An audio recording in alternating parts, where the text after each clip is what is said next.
ओम शांति। अव्यक्त समिज्ञे 5 जनवरी 2025। आप ब्राह्मण बच्चे तने से ही सारे वृक्ष को सकाश पहुंचती है।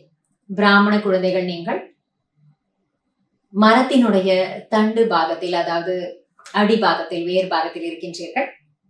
அந்த வேர்கள் மூலமாகத்தான் முழு உலகத்திற்கும் சகாஷ் சென்றடைகிறது. तो अब विश्व को सकाश देने वाले बनो. அதனால் இப்பொழுது உலகத்திற்கே சகாஷ் தருபவர்களாக ஆகுங்கள். கல்ப விருட்ச மரத்தினுடைய வேர் பாகத்திலே அமர்ந்து தபசியா பண்ணக்கூடியவர்களாக, அதுவும் பிரம்மா பாபாவோடு சேர்ந்து உட்கார்ந்து இருக்கக்கூடியவர்களா பிராமண ஆத்மாக்கள் நாம காட்டப்பட்டிருக்கோம். அதனால பாபா என்ன சொல்றார், முழு உலகத்துக்குமே சகாஷ் கொடுங்கள். अगर 20 सेंटर 30 सेंटर या 250 सेंटर या जोन ये बुद्धि में रहेगा तो बेहद में सकाश नहीं दे सकेंगे. ஒருவேளை எல்லைக்கு உட்பட்ட வெறும் 20 சென்டர்கள் அல்லது 30 சென்டர்கள் அல்லது 250 சென்டர்கள் கொண்ட ஒரு ஜோன், இது போல எல்லாம் எண்ணிக்கையிலே புத்தி வந்து விட்டதென்றால், அல்லது புத்தியிலே இந்த எண்ணிக்கையினுடைய ஒரு முக்கியத்துவம் இதுவரைக்கும் என்னுடைய பொறுப்பில இருக்கிறது, அது போல அப்ப அவர்களுக்கு மட்டும் நான் சகாஷ் கொடுக்கிறேன், அந்த மாதிரி எல்லாம் நம்பர் புத்தியில வந்தது என்றால் எல்லைக்கு அப்பாற்பட்ட நிலையில் உங்களால் பிறகு சகாஷ் தர முடியாமல் போய்விடும். इसलिए हदों से निकल अब बेहद की सेवा का पाठ आरंभ करो.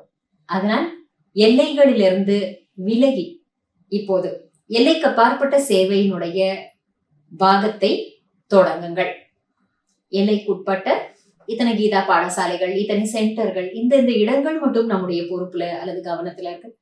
அப்ப நம்முடைய இதுக்கு மட்டும் நம்ம சகாஷ் கொடுக்கணும், அப்படி கிடையாது. முழு உலகத்துல இருக்கிற அனைத்து ஆத்மாக்களுக்கும் சகாஷ் கொடுக்கக்கூடியவங்க நம்ம எல்லாருக்குமே இதை பண்ணணும்ன்றார் பாபா. बेहद जाने से हद की बातें आप ही छूट जाएंगी. பாபா சொல்றார், எல்லைக்கு அப்பாற்பட்ட நிலையில் நீங்கள் சென்று விட்டீர்கள் என்றால் எல்லைக்குட்பட்ட விஷயங்கள் அல்லது பிரச்சனைகள் எல்லாம் தானாகவே விட்டு விலகிவிடும். बेहद की सकाश से परिवर्तन होना ये फास्ट सेवा का रिजल्ट है.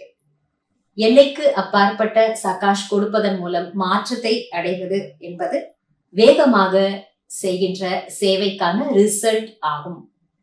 வேகமா சேவை நடைபெறக்கூடிய நிலையில அதனுடைய ரிசல்ட், அதனுடைய பலன்களை நாம நல்லா உணர முடியும். இது வேகமான சேவைங்கிறார் பாபா. அதாவது ஸ்தூலமான சேவை எதையும் ஒரு வேகமான சேவைன்னு சொல்லல, மனதால சகாஷ் கொடுக்கக்கூடிய சேவையை வேகமான துரித கதியில நடைபெறும் சேவைன்னு சொல்ற. அந்த ரிசல்ட், அதனுடைய பலன்களை நாம நன்றாக பார்க்க முடியும், அனுபவம் பண்ண முடியும்.